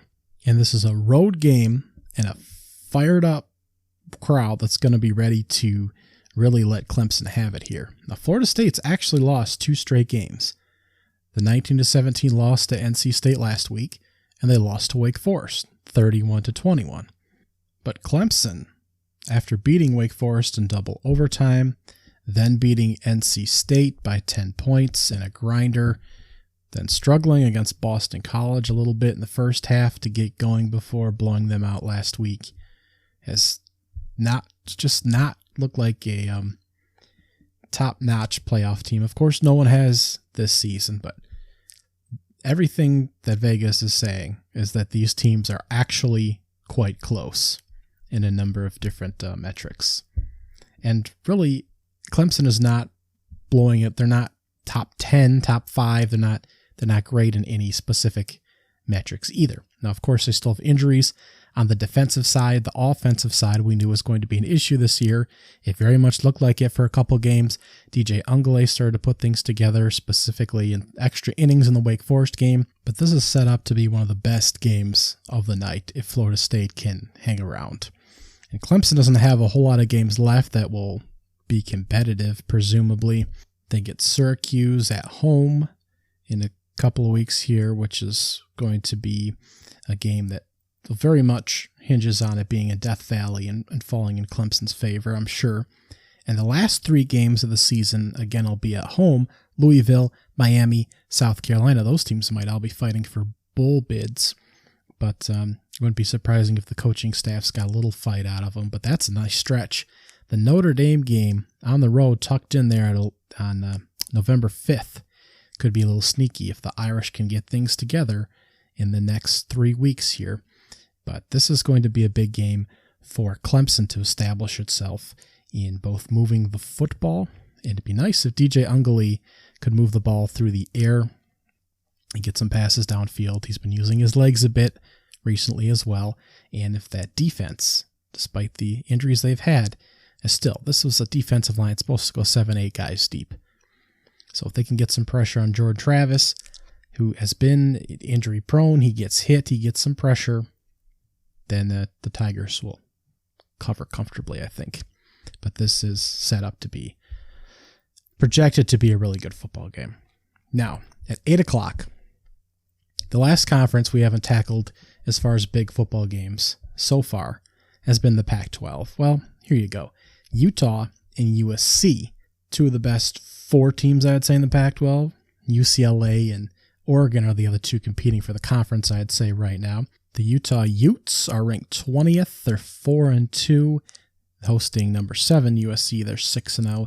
Utah had the horrible loss to UCLA last week, where they were put up a lot of yards, were very proficient against the Bruins defense, which has been struggling, but just could not stop that onslaught of offense. And Utah's not looking at all like a national championship contender.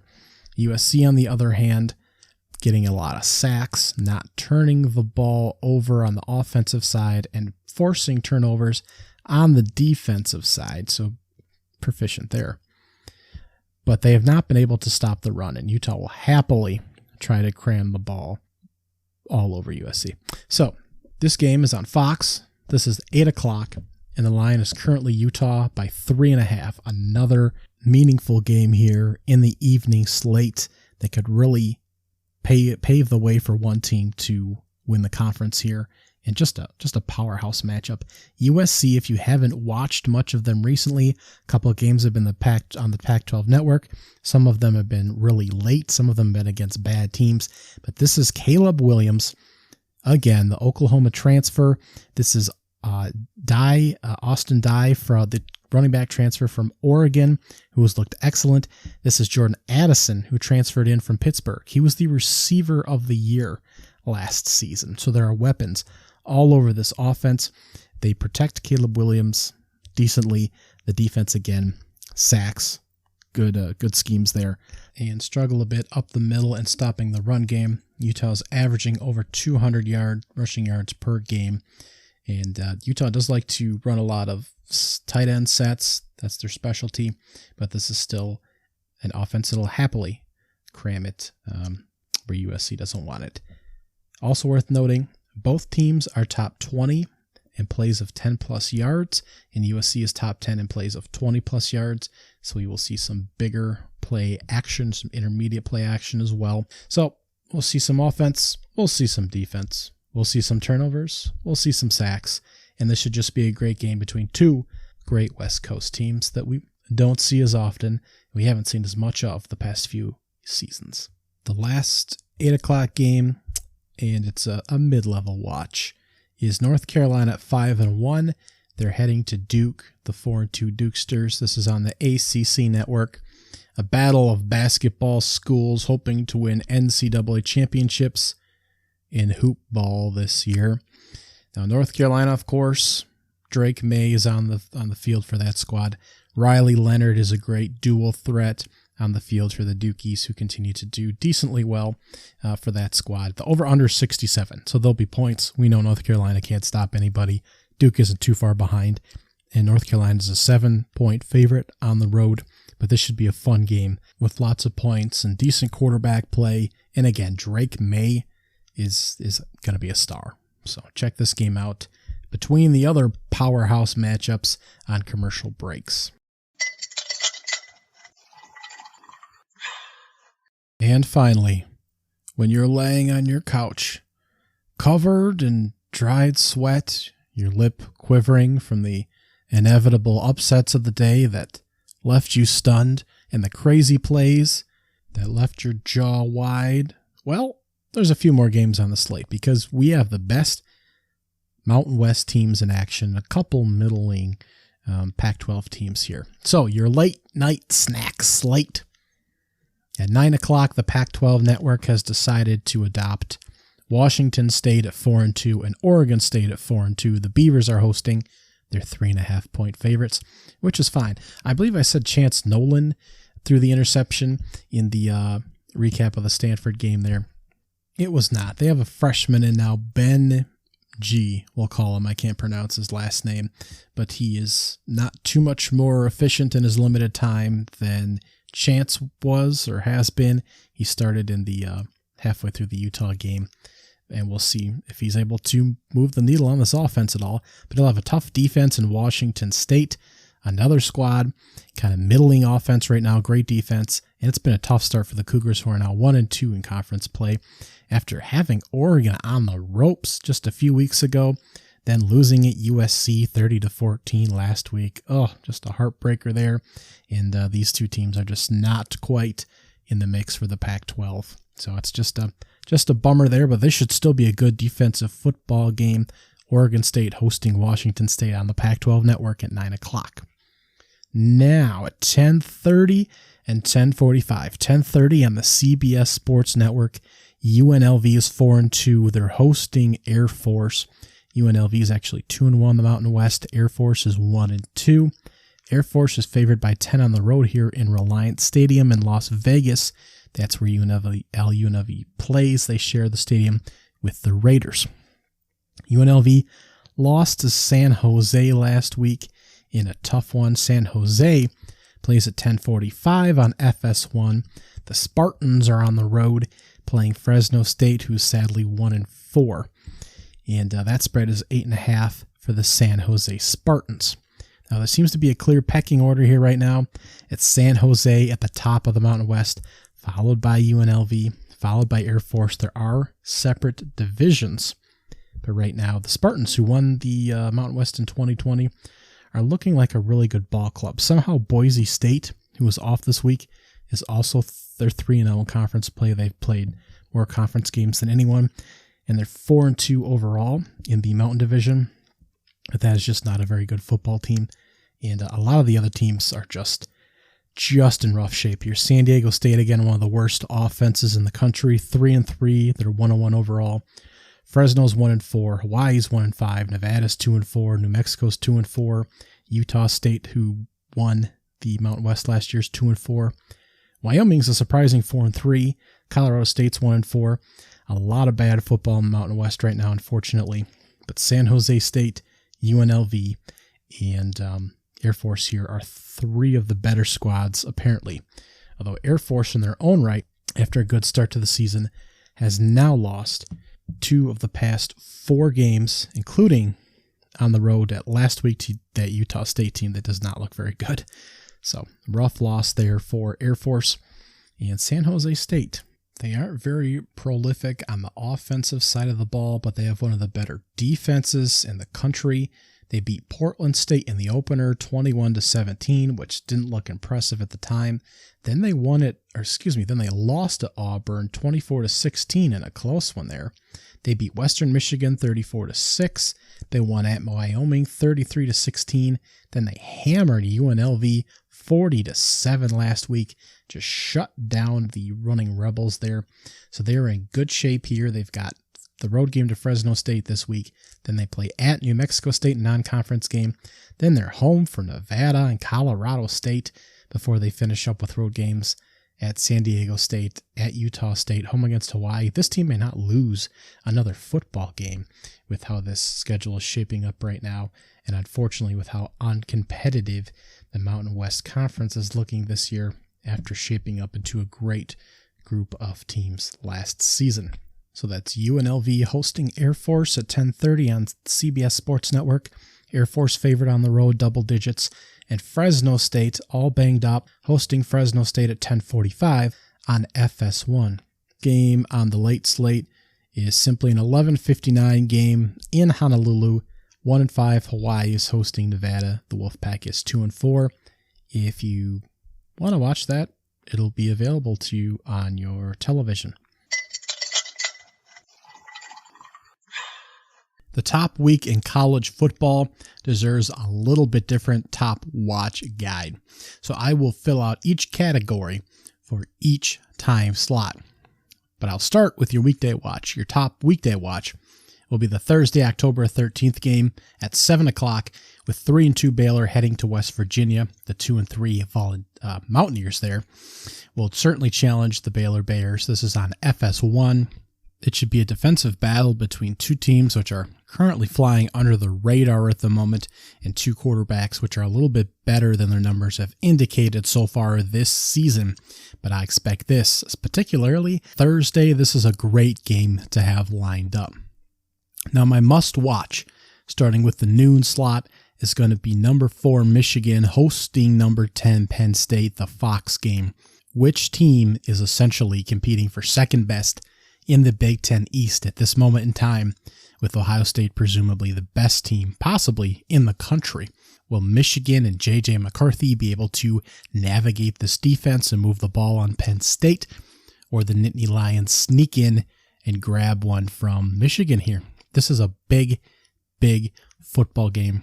Which team is going to have a shot at the playoffs? This could be an eliminator if neither team can overcome Ohio State. So this is a big football game on Fox. The audible for the noon slate will be number 24, Illinois hosting Minnesota on the Big Ten Network. Both teams only have one loss, and these are two of the better running backs and defenses in the country. These are really good football teams all the way around. Even if this is a lower scoring affair, it's going to be because these are good defenses, not just offenses that can't operate appropriately. So that is your noon audible. Your underrated noon game is number 22 Texas hosting Iowa State on ABC. Can Quentin Ewers move the ball against a really good passing defense? That's going to be the question. This is only his second full start. Will he be able to put up some points on the Iowa State Cyclones?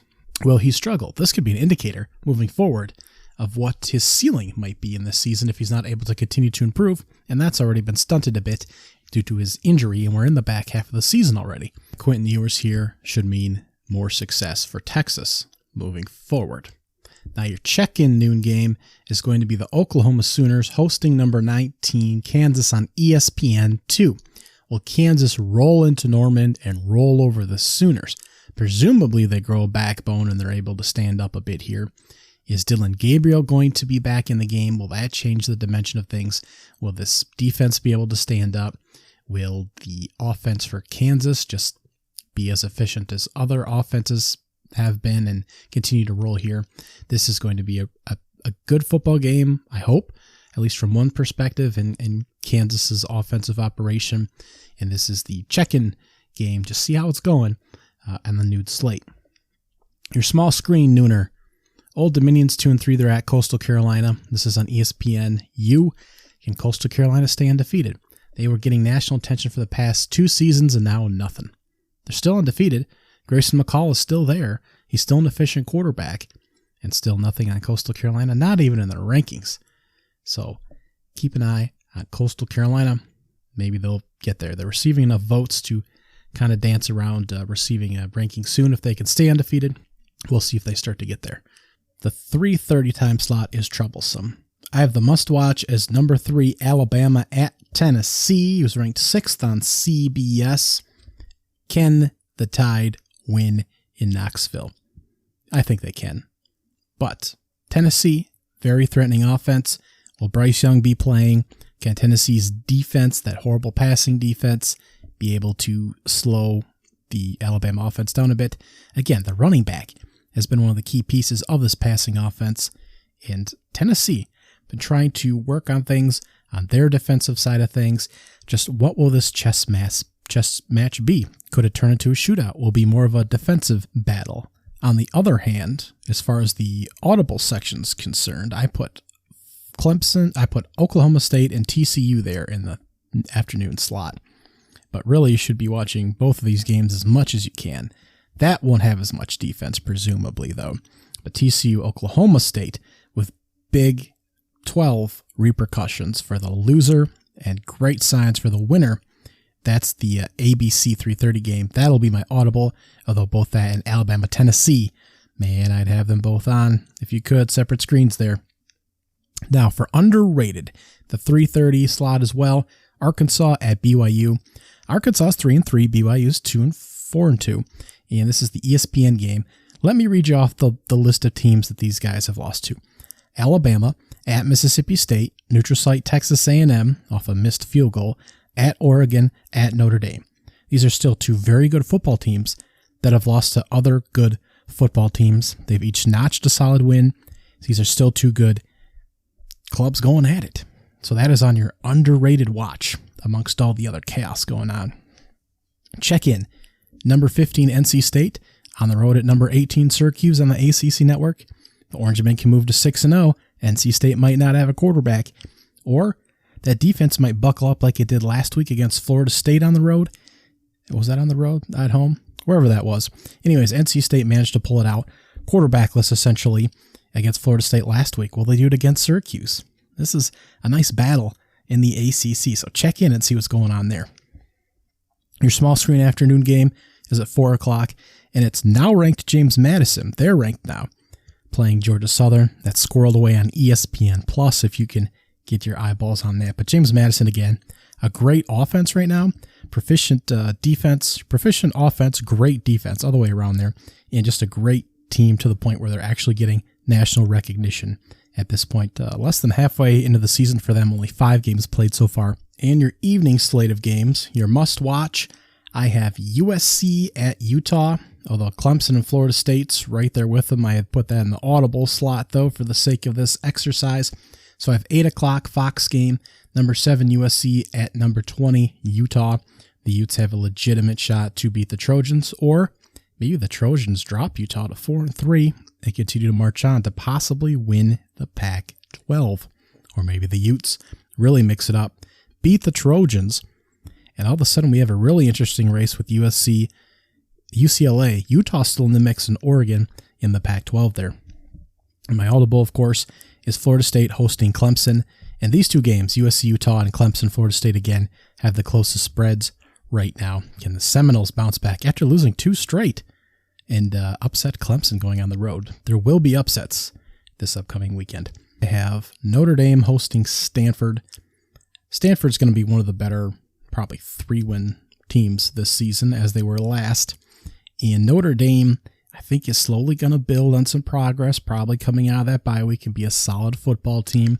But Stanford maybe can put a little scare in them here. The Cardinals, again, Tanner McKee there at quarterback, projected well on NFL future draft boards here. So that could be a very interesting game. The check-in is Duke hosting North Carolina, and this could be in the underrated category as well. That's on the ACC network. So the ACC network gets a great slate of games, really. But a rivalry here. North Carolina could end up in the ACC championship game. Drake May, a great player, good offense there, not so great defense. Duke not doing too bad as well with Riley Leonard, a good quarterback. That and your check-in and see how things are going game. Your small screen, 7 o'clock, South Alabama hosting Louisiana Monroe on the NFL Network. And again, South Alabama, the Jaguars, winning some football games here. Again, a field goal away from beating UCLA.